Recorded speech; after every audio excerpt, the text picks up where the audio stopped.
Delight IAS पर आप सभी का एक बार फिर से बहुत बहुत स्वागत है। तो फाइनली जिस घड़ी का हम लोगों को बेसब्री से इंतजार था, है ना, भारत को भी और इवन विश्व को भी, क्योंकि सबसे बड़ी चिंता ये थी कि G20 का जो सम्मेलन है 2023 का वो भारत में आयोजित किया जा रहा है। तो सबसे बड़ी चिंता ये थी कि क्या ये जो देश हैं G20 वाले किसी संयुक्त घोषणा पत्र पर पहुंच पाएंगे अथवा नहीं।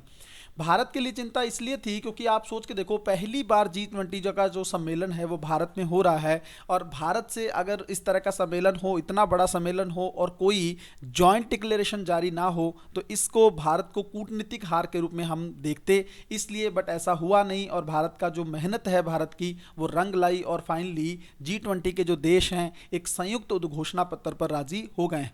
हालांकि भारत को यूक्रेन को लेकर कुछ चीज़ों को हटाना पड़ा है, वो सब चीज़ें भी हम लोग देखेंगे। ठीक है, तो ये जो G20 का सम्मेलन हुआ है और ये जो दिल्ली डिक्लेरेशन जो जारी हुआ है, दिल्ली उद्घोषणा पत्र जो जारी हुआ है, इसमें क्या क्या चीज़ें शामिल की गई हैं, किन मुद्दों पर ध्यान दिया गया है, कौन सी चीज़ें हटाई गई हैं, इन सारी चीज़ों को लेकर हम लोग गहराई से चर्चा करने वाले हैं। सबसे पहले आप लोग देखिए भाई, यहाँ पर नोटिस करें, देखिए पीएम मोदी ने एक चीज़ कही। देखो सबसे बड़ा इशू क्या था, रूस और यूक्रेन को लेकर। हालांकि देखो भारत के लिए एक चिंता ये भी है कि रूस और चीन इसमें शामिल नहीं हुए, है ना, आए नहीं भारत। वो भारत ने बहुत एफर्ट किया बट वो चीज़ें नहीं हो पाई। बट अमेरिका के आने से उसकी कमी जो है, हालांकि हम पूरी तरह से तो नहीं कहेंगे बट ये मानेंगे, क्योंकि देखो अमेरिका का आना वर्तमान कंडीशन में भारत के लिए बहुत ज़रूरी था, है ना। अगर हम लोग ये कहें कि इस समय पश्चिम का सपोर्ट भारत के लिए बहुत ज़रूरी है, क्योंकि अगर आप देखो रूस और यूक्रेन वॉर के बाद भी फिर से जो है विश्व एक ध्रुवीय हमें दिख रहा है, जिसमें महत्वपूर्ण पावर जो है वो यूएसए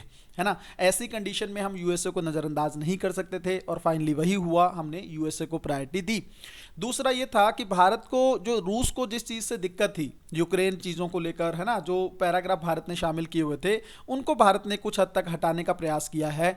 और घोषणा पत्र में आप जो सबसे बड़ी चीज़ हुई है वो ये है कि 9 बार भारत शब्द का जिक्र आया है, इंडिया का जिक्र नहीं है ना। जैसे भारत, क्योंकि मैंने आपको कुछ दिन पहले भी बताया था कि सरकार जो है अब इस वर्ड को जो है वो फेमस करना चाह रही है इंडिया की जगह, है ना। ये एक अलग मुद्दा है, किसी अलग वीडियो में डिस्कस करेंगे इसके क्या मायने हो सकते हैं। बट अभी के लिए आप ये समझिए G20 का जो डिक्लेरेशन है उसमें भारत शब्द का जिक्र लगभग 9 बार किया गया है। तो यूपीएससी प्री में इसको लेकर सवाल पूछ सकता है।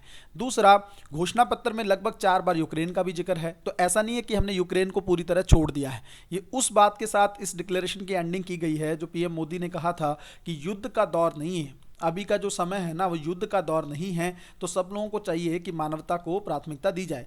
और भारत का जो मिशन है चंद्रयान 3, यहाँ पर मिसप्रिंट हो गया है, चंद्रयान 3 की सफलता के लिए भी भारत को बधाई दी गई है। आगे देखते हैं क्या है। देखो भाई, वैश्विक मुहिम के लिए एक कार्यदल बनाया जाएगा, है ना, खास करके किस चीज़ को लेकर, जो जलवायु परिवर्तन को लेकर, है ना, जलवायु परिवर्तन के लेकर। ये ब्राज़ील के जो आपको पता है राष्ट्रपति हैं, उन्होंने इस बारे में कहा है कि जलवायु परिवर्तन के लिए एक वैश्विक मुहिम चलाने की ज़रूरत है और इसके लिए एक वर्कफोर्स का गठित किया जाएगा। ठीक है। दूसरा ये है कि प्रयास ये किया जाएगा कि 2025 तक जो है COP 30 जो है 30 जो है उसको आयोजित किया जाए और हम लोग जो हैं शमन, अनुकूलन, हानि, क्षति, खास करके ये सभी चीज़ें जो हैं जलवायु परिवर्तन से जुड़े हुए हैं, प्रयास करना होगा विश्व को कि जितनी जल्दी हो सके हमें तापमान को कम से कम करना होगा, वरना प्रॉब्लम जो है पूरे विश्व को फेस करनी होगी।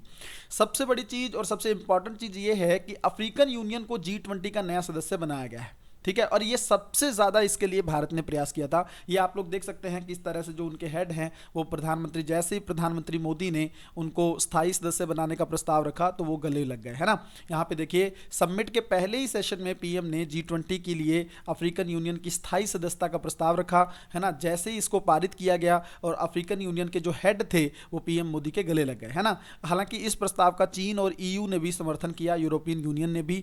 और अब जो है कहीं ना कहीं पर अगर यूनियन को मेंबरशिप मिल गई है तो अफ्रीका के जो 55 देश इसके सदस्य हैं उनको बहुत ज़्यादा इससे फायदा होगा, है ना। कहीं ना कहीं पर अंतर्राष्ट्रीय राजनीति के दृष्टिकोण से ये बहुत अच्छी चीज़ हुई है।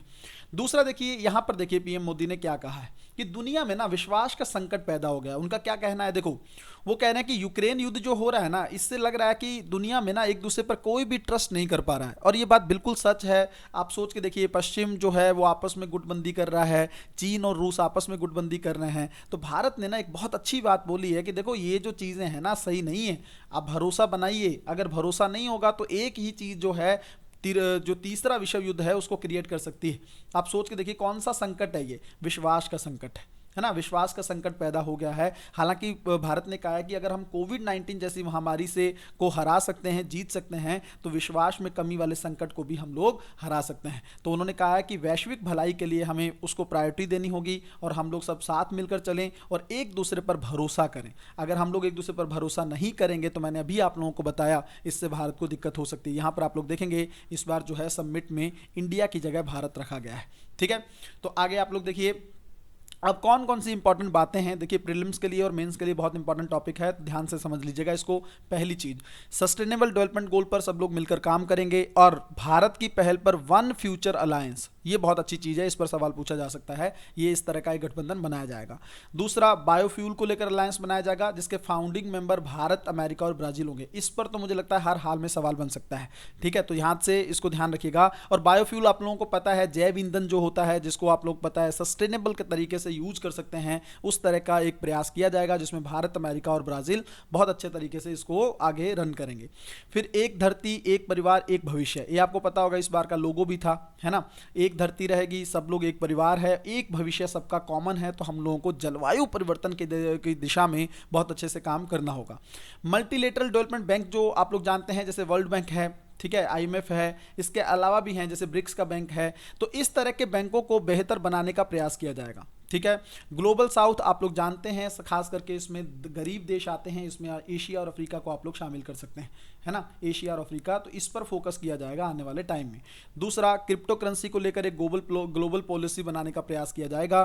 ठीक है, ग्रीन और लॉ कार्बन एनर्जी को लिए, मतलब कम कार्बन जो उत्सर्जन करे, ऐसी एनर्जी टेक्नोलॉजी पर काम किया जाएगा। दूसरा, कर्ज को लेकर बेहतर व्यवस्था बनाने को लेकर भारत ने एक कॉमन फ्रेमवर्क, भारत ने कहा कि देखो ये जो ड्रामेबाजी करते हैं ना पश्चिम के देश और बाकी देश, ये नहीं करना चाहिए। अगर किसी को लोन चाहिए ना, तो एक कॉमन फ्रेमवर्क होना चाहिए, उसके लिए एक कॉमन एजेंडा होना चाहिए, उसके माध्यम से लोन मिल सके, चाहे वो पर्यावरण को लेकर हो, चाहे वो विकास को लेकर हो। दूसरा, दुनिया में तेजी से विकास करने वाले जो शहर होंगे उनको फंडिंग करने का कोई ना कोई मोड बनाया जाएगा। तो इस तरह की बहुत अच्छी बातें जो हैं G20 सम्मेलन में रखी गई। दूसरा, आप देखिए, देखो महिलाओं की भागीदारी पर फोकस होगा, किस तरीके से, निर्णय निर्माता के तौर पर, है ना। आपको पता है महिलाओं को छोटी मोटी पोस्ट तो दी जाती है, बट उनको बड़े स्तर पर इन्वॉल्व नहीं किया जाता है, मतलब डिसीजन मेकिंग में महिलाओं का रोल जो है आज भी कम देखने को मिलता है। पर्यावरण के लिए टिकाऊ विकास मतलब सस्टेनेबल डेवलपमेंट के रास्ते अपनाए जाएंगे। समावेशी विकास को बढ़ाया जाएगा। मैं कई बार बता चुका हूं, समावेशी विकास का मतलब ही ये होता है कि सबको साथ लेकर चलना है और सबका, सभी का समान रूप से जो विकास होता है उसको बोलते हैं समावेशी विकास। ठीक है, उसके अलावा आप देखिए इसी डायरेक्शन में महिलाओं को और ज़्यादा प्रमोट किया जाएगा। बहुपक्षीय विकास बैंक जो हैं नए बनाए जाएंगे। डिजिटल इंफ्रास्ट्रक्चर जो है उसमें सुधार किया जाएगा और सस्टेनेबल डेवलपमेंट गोल को तेजी से करने के लिए, क्योंकि आपको पता है कि उस डायरेक्शन में बहुत धीमी प्रगति हो रही है, तो उस पर ज़्यादा से ज़्यादा स्पीड से काम करने के लिए फंडिंग बढ़ाने पर प्रयास किया जाएगा। ठीक है, तो ये सारी चीज़ें जो हैं उसमें की गई हैं। एक यहाँ पर ये देख लीजिए, ये थोड़ा इंपॉर्टेंट हो सकता है, वैश्विक जैव ईंधन गठबंधन पर प्रधानमंत्री ने घोषणा की है। उनका यह है कि वैश्विक जैव ईंधन गठबंधन का शुभारंभ किया जाए। ठीक है, प्रधानमंत्री मोदी ने कहा है कि हम वैश्विक जैव ईंधन गठबंधन बना रहे हैं, वो मैंने आपको शुरू में भी बताया कि बायोफ्यूल को लेकर अलायंस बनाया जा रहा है भारत, और भारत चाहता है कि इसमें सब लोग शामिल हों, है ना। इथेनॉल मिश्रण जो है, ये आपको पता होगा कि पेट्रोल में हम लोग इसकी ब्लेंडिंग करते हैं, है ना। इसको धीरे धीरे भारत जो है 20% तक ले गया है, मतलब पेट्रोल जो है उसमें 80% पेट्रोल रहेगा और 20% जो है इथेनॉल रहेगा, है ना। और इथेनॉल आपको पता है बहुत अच्छा है, ये इससे जो है कार्बन का उत्सर्जन नहीं होता है, जहरीली गैसें जो हैं परिवहन क्षेत्र में उनका उत्सर्जन कम किया जा सकेगा। तो ज़्यादा से ज़्यादा इस चीज़ पर भारत फोकस करना चाहता है। और आपको पता है कि गन्ने का जो अपशिष्ट होता है उसके माध्यम से हम लोग इथेनॉल को प्रिपेयर कर सकते हैं। तो ये सारी चीजें जो हैं G20 में की गई हैं। बेसिक सवाल यूपीएससी पूछ सकता है, तो G20 को लेकर जल्दी से देख लो। इसकी स्थापना वर्ष 2019 में हुई थी, है ना। तब क्या हुआ था, एशियन फाइनेंशियल जो क्राइसिस हुआ था, उसके बाद जो है वित्त मंत्री और केंद्रीय बैंक के गवर्नर मिले थे, उसके बाद इस मंच को एस्टेब्लिश किया गया था। 2007 के वैश्विक आर्थिक संकट के मद्देनजर जो है 2009 में इसकी बैठकें शुरू हुई थी। अगर आप देखेंगे शुरू में इसमें 19 देश थे, है ना, और बाद में अगर आप देखोगे तो इसमें यूरोपीय संघ भी शामिल हुआ। और आप देखिए यहाँ पर यूरोपीय संघ के अलावा बहुत सारे अर्जेंटीना, ऑस्ट्रेलिया, ब्राजील, कनाडा, चीन, फ्रांस, जर्मनी, भारत जो है, इंडोनेशिया, इस तरह के इसके देश इसमें शामिल हैं। अगर आप देखेंगे 85 जो हैं वैश्विक घरेलू उत्पाद का ये कहीं ना कहीं पर उसको शामिल करता है, 80% वैश्विक निवेश को शामिल करता है, 75 से अधिक वैश्विक व्यापार को शामिल करता है। तो बहुत ही ज़्यादा इंपॉर्टेंट ग्रुप है ये, ठीक है, G20 को लेकर। और यूपीएससी प्रीलिम्स में ना इसको लेकर सवाल पूछ चुका है। आप लोग इस सवाल को देखिए। देखिए, निम्नलिखित में से कौन सा एक समूह जो है वो G20 के सदस्य के रूप में शामिल है? कई बार बच्चों के मन में आता है कि भाई इतने बड़े ग्रुप के मेंबर्स को याद करना जरूरी है क्या ना। देखो, वैसे तो मुझे लगता है कि ये एक अच्छी चीज़ नहीं है कि सब लोगों को याद किया जाए, पॉसिबल भी नहीं होता है, बड़े बड़े ग्रुप बने होते हैं। बट G20 एक तो देखो बहुत इंपॉर्टेंट ग्रुप है। और ये वाला जो सवाल है ना, ये कॉमन सेंस से भी डील हो सकता है। अगर आप देखेंगे यहाँ पे, देखिए, अर्जेंटीना, मैक्सिको, दक्षिण अफ्रीका और तुर्की, ये उभरती हुई अर्थव्यवस्थाएं, ठीक है, उभरती हुई अर्थव्यवस्थाएं। अगर आप इस चीज को जानते हैं ना, तो इस सवाल को डील करने में आपको कोई प्रॉब्लम नहीं है ना। तो आपको पता होगा इसके अलावा और कोई ग्रुप बनता ही नहीं। अगर आप यहाँ पर देखिए, ईरान आ जा रहा है, सऊदी अरब आ जा रहा है, तो ये एक अच्छा ग्रुप नहीं बन रहा है। दूसरा यहाँ पर देखिए, ऑस्ट्रेलिया, कनाडा, चलो कनाडा समझ में आता है, ऑस्ट्रेलिया समझ में आता है, बट मलेशिया और न्यूजीलैंड फिर कहानी फंस जाती है। फिर यहाँ पर सिंगापुर आ जा रहा है, फिर दक्षिण कोरिया। तो ये एक अच्छा ग्रुप इनमें से कहीं तीनों में नहीं बन पा रहा है। आप इसको देखिए, अर्जेंटीना, मैक्सिको, दक्षिण अफ्रीका, तुर्की, ये एक ऐसा ग्रुप है जो मैंने आपको बताया इमर्जिंग इकोनॉमी के तौर पर अपने आप को खड़ा कर रहा है। तो इस तरह के सवाल जो है यूपीएससी ने भी लेटेस्ट तरीके से पूछा था, तो आपको पता होना चाहिए। हम लोगों ने बेसिक के साथ साथ जो अभी डिक्लेरेशन हुआ है उसको बहुत अच्छे से डील कर लिया है। आप लोग जो है पीडीएफ के लिए टेलीग्राम ज्वाइन कर सकते हैं। देखिए भाई, अभी तक कई सारी पीडीएफ जैसे हम शेयर नहीं करते थे, बट आज से जो है सारी पीडीएफ जो है टेलीग्राम ग्रुप में शेयर की जाएंगी, है ना। उसका लिंक जो है वो नीचे दिया हुआ है, आप लोग उसको ज्वाइन कर सकते हो।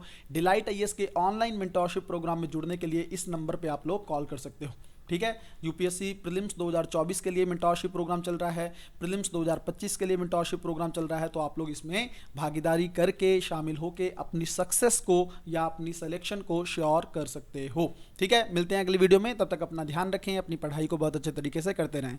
बहुत बहुत धन्यवाद।